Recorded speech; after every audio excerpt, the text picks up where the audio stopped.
자, 안녕하세요. 2024년 2월 14일 주식 정리해드리는 주정남. 오늘도 시장 정리부터 먼저 시작해보도록 하겠습니다. 자, 일단 오늘 나온 내용. 좀 아쉽습니다. 예. 좀 악재긴 악재인데, 뭐 최악은 아닌데, 그래도 시간을 좀 뒤로 미룰 것 같거든요. 호재가 올 수 있는. 그래서 이걸 보면서, 하나에서 두 달 정도는 더 기다려야 될 수도 있겠구나 생각을 하면서 맞춰가시면 될 것 같은데, 자, 어떤 내용인지 핵심 하나씩 살펴보도록 할 테니 들어보시고 도움된다면 구독과 좋아요, 알림 설정 한 번씩 눌러주시면 감사드리겠습니다. 일단 어제 뉴욕 증시가 좀 많이 빠졌습니다. 왜 빠졌냐면 최근의 상승 자체가 금리 인하에 대한 기대감 때문이었는데 그 금리 인하의 기대감을 많이 좀 꺼지게 만드는 내용들이 보여지게 되었어요. 핵심이 뭐냐? 물가 지수가 발표가 됐는데 생각했던 것보다 높았다. 원래 예상했던 거는 전월 대비 0.2% 그리고 전년 동월 대비 2.9%가 나올 것으로 예상을 했는데 전월 대비 0.3 나왔고요. 전년 동월 대비 3.1 나왔습니다.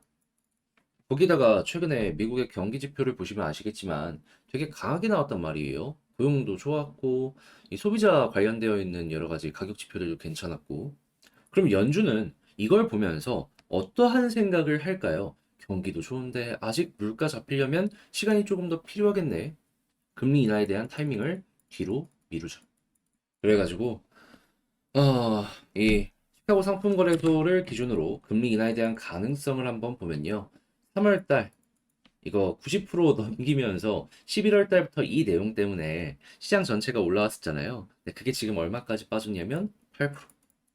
8.5 나왔습니다. 정확하게는. 그리고 5월에 대한 기대감은 최근에 95%까지 올라갔던 게 33.9%. 이렇게 빠지게 되었습니다. 그래가지고 이 부분 때문에 시장 자체가 조정이 나오게 되었다라고 생각을 하시면 되고요. 그리고 이제 5월에 대한 기대감이 이렇게 빠지면서 지금 6월에 대한 기대감도 좀 빠지게 되었거든요. 그래서 어찌 보면은 이게 물가가 쉽게 안 잡히게 된다면은 금리 인하에 대한 타이밍이 앞으로도 몇 번 더 뒤로 미뤄질 수도 있겠다 정도로 여러분들은 일단 생각은 해두시면 좋을 것 같습니다. 하지만 그렇다라고 해서 뭐 포기할 건 아니라고 생각을 하는 게 일단 올해 금리 인하는 거의 확실시 되고 있어요. 못해도 세 번이 미니멈이고요. 네 번까지도 이야기가 들려오고 있습니다. 이러한 일정이 뒤에 있다라는 걸 생각을 했을 때 증시 자체가 빠르게 급등하느냐, 늦게 급등하느냐 이걸로 갈릴 뿐이지 못 올라가는 건 아니다. 이거 생각해 볼 수 있는 거 아니겠습니까? 그러니까 저는 핵심은 이거라고 생각을 해요. 버티느냐, 못 버티느냐. 버티면 이거 올해 하반기에 먹는 거고요. 못 버티면은 그냥 뭐 남들 돈 버는 거 손가락 빨면서 구경하는 거죠, 뭐. 그리고 올해 하반기라고 하더라도 이 부분이 한참 뒤에 시장에 반영이 될 것이다. 그건 또 아니라고 보는 이유가 뭐냐 하면 일단 3월에 대한 기대감 요거 언제부터 시장에 선반영 됐습니까? 작년 11월. 5달 전이에요. 그러면 6월 달이 설령 아니라고 하더라도 뭐 8월 달 그때부터 시작을 한다라고 하더라도 뭐 이때처럼 5개월 전 하면은 언제부터 스타트입니까? 3월. 그리고 설령 3월이 아니라고 하더라도 이 5월 전에는 반영이 어느 정도 되는 모습 충분히 보여줄 수 있을 거예요. 그러면 그 모습만 딱 기다리고 있다가 지표까지 갑자기 좋아지는 모습이 딱 하고 나타나게 된다? 그럼 같이 급등하는 모습? 그때부터 노려보면 되는 거죠. 못해도 중반기에는 액션이 나올 테니까 단타하시는 분들께는 제가 말씀드린 이런 내용이 잘 와닿지 않을 수 있다라고 하더라도 중장기 투자를 하시는 분들 같은 경우에는 이용만 하시면 결국에 중반기부터는 괜찮게 좋은 시장 끌고 가실 수 있을 것 같습니다. 그래서 일단 올해는 요거 노리는 게 맞지 않나. 자, 이전 영상부터 꾸준하게 말씀드리는 거예요. 5월달 밀릴 수도 있다라고 말씀드렸잖아요. 그럼에도 걱정이 없는 게 이런 것 때문이에요. 그러면 이제 생각을 하시겠죠. 어느 걸 보면서 시장 선반영 예측을 해야 되느냐. 요거는 제가 이전 영상에서도 계속 말씀드려 왔는데 다른 거 볼 필요 없고요. 국채 보시면 됩니다. 국채. 요 금리에 가장 민감한 게 국채거든요. 여기에 투자가 계속 들어오면요. 얘네들 지금 벌써부터 금리 인하에 배팅을 하고 있구나 라고 생각을 하시면 됩니다. 그러면 국채가 괜찮으면 이게 주식 쪽으로 많이 연결되곤 해요. 물론 주식 먼저 되고 국채가 반응하는 경우도 종종 있긴 했는데요. 대체적으로 국채가 먼저 움직이는 모습 자주 볼 수 있습니다.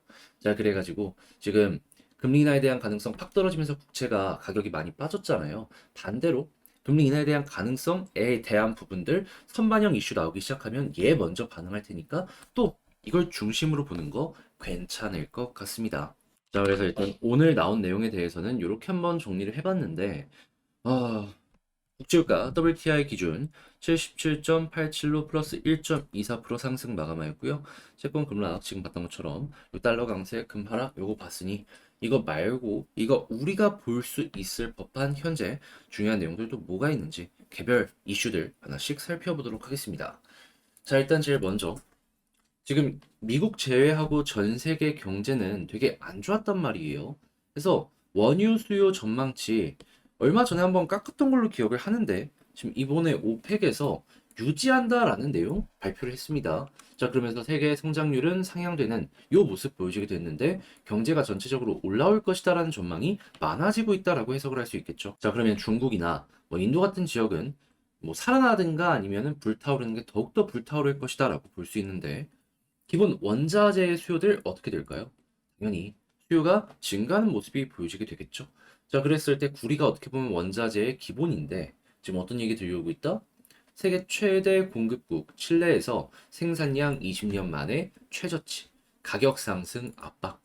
구리를 이 원재료로 하고 있는 여러 가지 사업들, 예를 들어서 전선 이런 쪽들 같은 경우에는 원가 전달력이 있다면은 돈 많이 벌 거고요. 그게 아니라면은 순간 실적이 빠질 수 있을 것이다라는 걸 생각을 해두시면 될 것 같습니다. 이것도 돈 버는 기업들은 이번에 주가 한번 올라갈 것 같네요. 자, 그리고 AI 온 디바이스 시장 잡을 저전력 디랩. 삼성전자랑 하이닉스 지금 물밑 경쟁 하기 위해서 계속 움직이고 있다라는 얘기들이 들려오고 있어요. 자, 근데 이거 설계 쪽으로도 해서 주목받는 기업들이 분명히 있을 수 있을 테니까 여러분들 꾸준하게 보시고 관련 시장이 커지면은 여기에 소프트웨어를 제공하는 기업들 같은 경우에도 성장하는 시간이 될 테니까 여러분들 이것도 곰곰이 한번 잘 찾아보셨으면 좋겠습니다.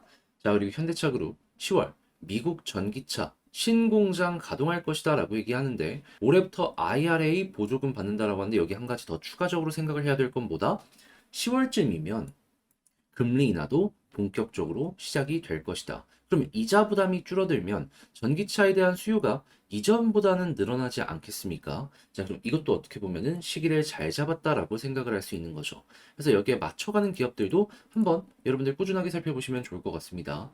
자, 그리고 미국 상원, 우크라이나의 80조 추가 지원 등 126조 원 규모의 지원법을 통과하게 되었다라고 발표가 나왔어요. 자, 그러면 우리나라는 여기에 화약 쪽이나 이런 쪽으로 엮여 있는 게 있다 보니까 수혜를 받는 기업들 매출 괜찮게 유지가 되겠죠? 요거 한번 또 한번 보시고 자, 그리고 지금 전 세계적으로 이제 비만약에 대한 수요가 증가하고 이게 효과가 확실하다 보니까 매출도 계속해서 올라가는 모습이 보여지고 있어요.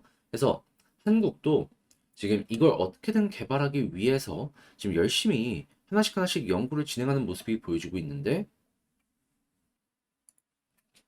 이게 당뇨 쪽에 대한 이 약품을 약간씩 약간씩 조정하는 거라 가능성도 높으니 좀 앞서 나가는 모습이 보여진다? 그러면 야 이거 지금 수요는 일정한데 공급 자체가 부족해서 전 세계에서도 품귀 현상을 일으키고 있기 때문에 우리도 먹을 게 꽤 많아질 것이다. 요거 기대하면서 보시면 좋을 것 같습니다. 자, 그리고 지금 JYP 등 엔터주 바닥 찍었나라는 내용이 들려오고 있는데 네, 엔터가 바닥을 찍은 이유가 중국 때문이거든요. 아니 우리나라는 중국에 공연하러 못 가지 않냐 라는데 다른 그 무엇보다 중국은 앨범 공동 구매 이걸 굉장히 열심히 해주는 국가 중에 하나입니다. 근데 중국 경기가 안 좋다 보니까 공구가 많이 줄어들었어요. 그게 회사 실적, 성장성을 많이 꺾이는데 엄청나게 큰 영향을 주었거든요. 그래서 JYP 같은 이런 기업들을 보실 거라면 뭐 콘서트나 이런 쪽도 중요하겠지만 그건 한정되고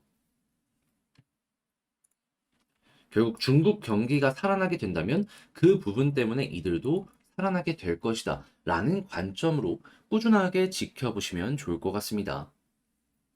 네, 때마침 올해 상반기 뭐가 예고되어 있다? 중국 유동성 공급. 뭐 경기 부양을 위해서 여러 가지 정책을 취할 것이라고 예상이 되고 있기 때문에 여기에 맞춰서 엔터주 한번 보시면 좋을 것 같습니다. 어떻게 보면 중국의 최대 수혜는 뭐 카지노도 화장품도 아니라 이 엔터가 될 수 있거든요. 자, 이렇게 해서 오늘의 시장 정리 한번 싹 해봤는데 어떻게 여러분에게 도움이 되었을지 모르겠습니다. 잘 봤다라고 생각을 하신다면 구독과 좋아요, 알림 설정 한 번씩 부탁드리고요. 자, 그리고 지금 말씀드린 내용들 같은 경우에는 제가 텔레그램 공부방에 더 올려드리고 있으니까 같이 한번 공부해보고 싶다라고 생각을 하시는 분들이 있다면 영상 소개란에 있는 텔레그램 링크를 클릭하시고 입장을 하시고 나오는 내용들 같이 한번 이렇게 보셨으면 좋겠네요. 자, 그러면 다시 한번 구독, 좋아요 눌러주시길 부탁을 드리며 개별 종목 시작을 해보도록 하겠습니다. 자, 안녕하세요. 제가 이번에 가지고 온 종목은 두산 에너빌리티를 가지고 왔습니다. 일단 오늘 코스피가 조금 무너졌죠. 물론 장중에 좀 회복을 했다라고는 하지만 두산 에너빌리티는 여기에 회복을 못하는 모습이 보여지고 있습니다. 그렇지만 이게 뭐 개별의 악재가 있어서 그런 건 아니고요. 그냥 시장이 조금 안 좋은 모습을 보여줬는데 거기에서 아직 못 빠져나오고 있다 정도로만 생각을 하는 게 맞지 않나 싶습니다. 자, 그래서 현재 위치의 핵심 뭐가 있는지 하나씩 살펴보도록 할 테니까 들어보시고 도움 된다면 구독과 좋아요, 알림 설정 한 번씩 눌러주시면 감사드리겠습니다. 자, 일단 가장 먼저 나오는 뉴스를 좀 보도록 하자면 지금 원전 쪽은 좋아요. 나쁠 게 단 하나도 없습니다. 뭐 대표적인 예시로 볼 수 있는 게 뭐가 있을까 곰곰이 생각을 해보면 미국 쪽 같은 경우에는 뭐 바이든이든 트럼프든 다 원전에 대해서 긍정적으로 이야기를 하고 있고 그리고 올해 상반기에 지금 예정되어 있는 게 이거잖아요. 체코, 폴란드. 뭐가 됐든지 간에 단위 자체가 엄청 커가지고요. 구체적인 무언가가 등장하는 모습이 보여지게 된다면 이것 때문에 뜰 겁니다. 실제로 이 증권사 리포트나 여러 가지를 놓고 보더라도 다 이게 올해 한국 원전 산업 전체를 먹여 살릴 것이다 이야기 들려오고 있어요. 그리고 추가적으로 한손에선 노후 원전 개선 사업 이쪽으로도 조금 더 해외에 이제 수주 실적을 끌고 올려는 이러한 모습을 보여주고 있는데 당연히 노후된 부분에는 주기기도 있을 것이기 때문에 그 부분에 대해서 뭐 일부씩이나마 부품을 교체하는 이러한 쪽으로 이야기가 들어올 가능성이 높겠죠. 그랬을 때 두산 에너빌리티 우리가 생각할 수 있는 건 무엇이다? 한국의 주기기 독점 납품 업체 최대 수혜 받을 수 있겠다. 자, 그래서 유럽 쪽 같은 경우에도 원전에 대해서 이야기가 더욱더 많이 나오게 될 것이고, 그리고 저렴한 전기에 대한 수요가 글로벌로 커지는 모습이 보여지게 된다면, 당연히 뭐 인도 같은 아시아부터 시작해서 남미, 아프리카, 뭐 아프리카는 좀 힘들지 모르겠네요. 그래도 그 이외의 지역에서도 좋은 모습 꾸준하게 들려올 가능성이 높기 때문에 이 수소 쪽도 같이 커질 가능성 높다라는 거 요것도 기대를 해보셨으면 좋겠습니다. 자, 벌써부터 수소 규제, 빗장을 푸는 정부 이런 얘기 들려오고 있잖아요. 그래서 SK 두산 효성 반사이익 얘기 나오고 있는데 근데 이제 여기서 두산이 반사이익 조금이 아니라 저는 개인적으로 최대 수혜다라고 생각을 하는 이유가 뭐냐면 지금 한국에서 이 수소 터빈을 만든다라고 쳐요. 그렇다라고 했을 때 누가 가장 큰 파이를 먹을 수 있을까요? 수소를 납품하는 쪽도 뭐 꾸준한 실적이 엮여 들어갈 테니까 돈 많이 벌겠죠. 근데 그건 두산도 마찬가지고. 그런 상황에서 이 터빈을 만든다라고 치면은 이 전 기술이 가스터빈이거든요. 근데 가스터빈은 전 세계에서 5군데의 기업만이 상용화를 했단 말입니다. 근데 그 5군데 중에 한 군데가 두산이에요. 그럼 한국도 독점이에요, 두산이. 터빈 만든다 하면은 결국 두산 거 써야 돼요. 거기다가 두산 자회사, 두산 퓨얼셀 같은 경우에는 이 수소 연료전지를 만드는 회사인데 전 세계 탑3 중에 한 군데로 제가 알고 있거든요. 이미 기술 장벽을 저 머리 위까지 쌓아놨는데 후발주자가 따라오고 싶다라고 해가지고 이게 쉽겠습니까? 결국에는 최대 수혜는 두산 계열이 되지 않을까. 그리고 당연히 한국에서 테스트 잘 해가지고 기술적으로 이제 완수까지 되는 모습이 보여지게 된다면 원전이 침투되는 해외 쪽에 패키지로 수소도 같이 투입이 될 것이고요. 자, 그리고 이외에도 해상풍력이나 아니면 가스터빈도 지금 이 순간 계속해서 좋은 소식 많이 들려오고 있으니까 얘는 그냥 가만히만 있더라도 먹거리 참 잘 들어오고 있다. 쉴 틈이 없다. 이렇게 볼 수 있을 것 같은데 이걸 수급이랑 차트랑 엮어서 한번 보도록 하면 일단 기관 쪽에서 많이 매집해주는 모습이 확실하게 보여주고 있죠. 일단 그럼 기관 쪽은 오케이 편안하게 보고 그리고 이제 외국인의 수급이 계속해서 쌓이다가 오늘 조금 쉬어가는 모습이 보여지고 있는데 근데 분명히 매집한 물량이 많기 때문에 매도가 엄청나게 크지 않으면 걱정할 이유가 없겠죠. 그런 상황에서 다시 플러스로 바뀌면 어떨까요? 결국 이렇게 사모아서 과거에 단기적으로 이렇게 변동이 나왔던 것이기 때문에 빠른 시간 내에 또 한 번 올라가는 거 노려봐도 좋을 것 같습니다. 그래서 여러분들은 일단은 외국인 여기를 1순위로 언제 돌아오나 요거 생각을 하시면서 보시면 될 것 같네요. 자, 그럼 이제 이러한 상황에서 지지라인 어디를 보는 게 좋냐면 베스트는 솔직히 121선 위 맞습니다. 하지만 지금 이탈이 나왔잖아요. 그렇지만 이 아래에 이제 베스트적인 부분으로 놓고 봤을 때 최선 아니더라도 차선적으로 기대될 법한 부분은 있습니다. 그게 뭐냐? 21선. 볼린저 하단 찍고 중앙선 돌파하면 제가 항상 상단까지 간다고 했잖아요. 반대로 상단 찍고 중앙선 이탈하면 하단까지 가거든요. 근데 이 위에서 버티면 하단까지 안 갑니다. 그러면 어느 순간 힘이 쌓이게 될 거 아니에요? 이걸 딛고 이렇게 올라가는 모습이 보여줄 수 있는 거죠. 그래서 21선 위에 있으면 이거는 굳이 매도할 이유가 없다. 자, 그럼 이제 이런 상황에서 다시 121선 돌파하고 자리 잡으면 이제 이렇게 쌍바닥이 만들어지고 방향 자체가 돌아서는 모습이 보여지게 될 텐데 우리가 생각할 수 있는 건 뭘까요? 시간이야 조금 더 걸릴 수 있겠지만 수급이 워낙 좋았기 때문에 탄력 있는 모습 나올 수 있고 그때 481선까지 1차적으로 누릴 수 있다. 왜? 과거에 항상 핵심 라인을 돌파하는 모습이 보여지게 되면요. 이 부분부터 이 노란색 선까지는 올라가는 모습을 많이 보여주곤 했었거든요. 저는 이번에도 반복될 수 있다라고 생각을 합니다. 그래서 여기를 1차 목표로 잡아보자. 그리고 돌파하는 모습이 보여지게 된다면 이 개미가 많이 물려있는 자리가 2만 원 위에요. 그럼 여기까지 도착을 하면 매도 물량 나올 거 아니에요. 본전 났으니까. 그럼 이 아래까지만 누려보자.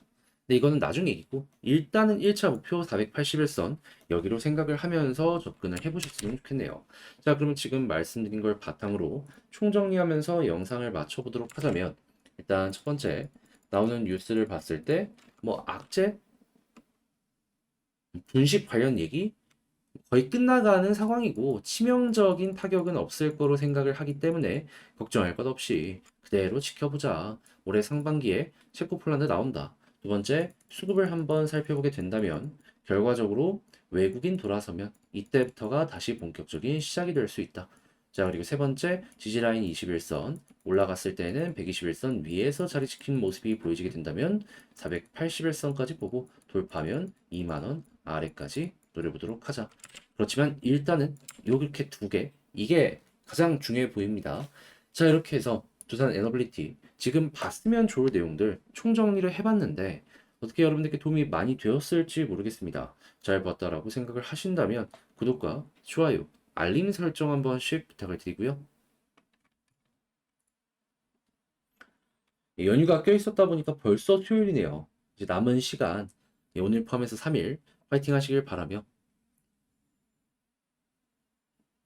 이상 전 다음에 더 좋은 영상으로 다시 인사드리도록 하겠습니다. 끝까지 시청해주셔서 감사드립니다.